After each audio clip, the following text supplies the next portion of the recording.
Furthermore, a cursory glance at the performance record of the World Bank reveals that the institution, which publicly claims to help poor countries develop and alleviate poverty, has done nothing but increase poverty and the wealth gap, while corporate profits soar. In 1960, the income gap between the fifth of the world's people in the richest countries versus the fifth in the poorest countries was 30 to 1. By 1998, it was 74 to 1. While global GNP rose 40% between 1970 and 1985, those in poverty actually increased by 17%. While from 1985 to 2000, those living on less than $1 a day increased by 18%. Even the Joint Economic Committee of the U.S. Congress admitted that there is a mere 40% success rate of all World Bank projects.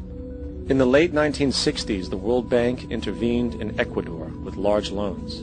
During the next 30 years, poverty grew from 50% to 70%. Under or unemployment grew from 15 to 70%.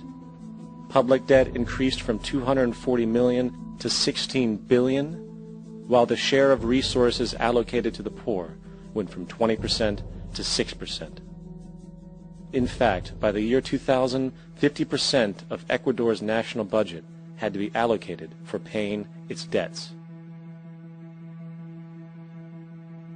It is important to understand the World Bank is, in fact, a U.S. bank supporting U.S. interests, for the United States holds veto power over decisions, as it is the largest provider of capital.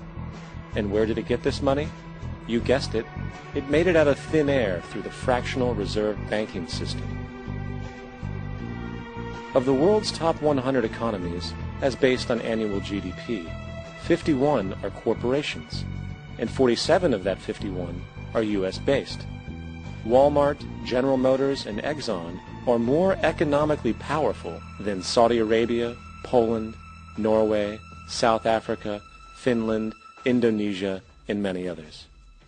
And as protective trade barriers are broken down, currencies tossed together and manipulated in floating markets, and state economies overturned in favor of open competition and global capitalism, the empire expands.